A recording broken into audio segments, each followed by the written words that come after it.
Joining me now for reaction to all this is former Congressman and Fox News contributor Trey Gowdy. I served with Mr. Gowdy in the Congress. It was a pleasure to do so. And Trey, I appreciate you coming here. I love the glasses, so it's a good look. It's a good look. I love you too, Jason. Thank you. You've read through the report. You've dealt personally with Mr. Director Comey over a series of years. What's your takeaway from what Mr. Horowitz concluded? Well, he's a two-time offender. Remember, Horowitz also dinged him for his handling of the Clinton email investigation, so now he gets dinged in the other major case he handled in 2016.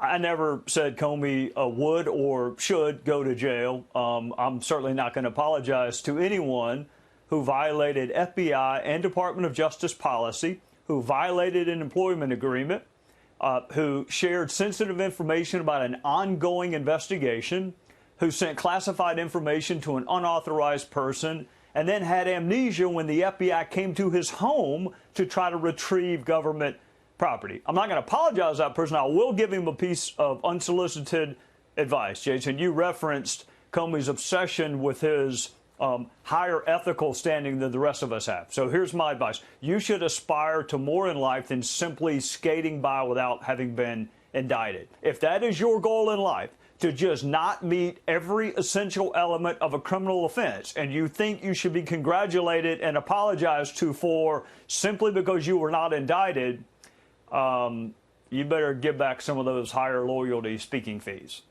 Yeah, you know, it's really interesting, this little nuanced part about when the FBI did go to his home. You know, as an FBI director, he does get a SCIF, a secured compartmental information facility.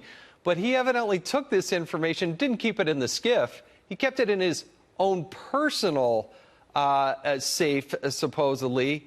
That's a real problem, right? I mean, you just imagine if every federal employee did that. Well, it's not a problem if you consider it to be your own personal diary. So, I mean, it depends on what the record said. Did the record say, "Dear diary, Congress was mean to me today, but I did get to talk to the president"? That might be a personal diary. That's not what this was. He's talking to his boss. He's talking to the head of the executive branch, and then he memorializes it. It's a public record. No matter what he calls it, that record belongs to the United States. So he can call it a diary, like birthday cards and other correspondence, but nobody other than Jim Comey considers that to be personal. But do you think there was the accountability and the consequence? You know, the criticism here is that if somebody else had done this, they would be in handcuffs. They would be going to jail. But is Lady Justice being fair and right here? And is he being held accountable? Well, Jason, I'm very sensitive to that. When our fellow citizens think we have a two-track justice system, either for the famous or the not famous, or the rich or the poor, then we're in trouble as a republic. I would tell my fellow citizens this: we have to have other ways of meting out accountability other than simply indictments. You know, Hillary Clinton was never indicted. She was never charged, therefore never guilty of a crime. But yet the American jury in 2016 meted out a consequence.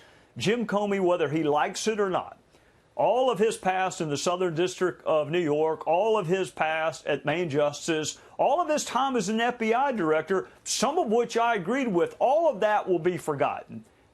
God and history will be all of our judges, but they will judge Jim Comey based on the fact that he got dinged on both of the major investigations he was handling in 2016 by the Inspector General. That will be the accountability. That's what history will remember about Jim Comey. Last quick question for you. Mr. Comey actually expects you to apologize. Are you ready to apologize tonight? Well, what temperature is it in hell right now? Is it snowing?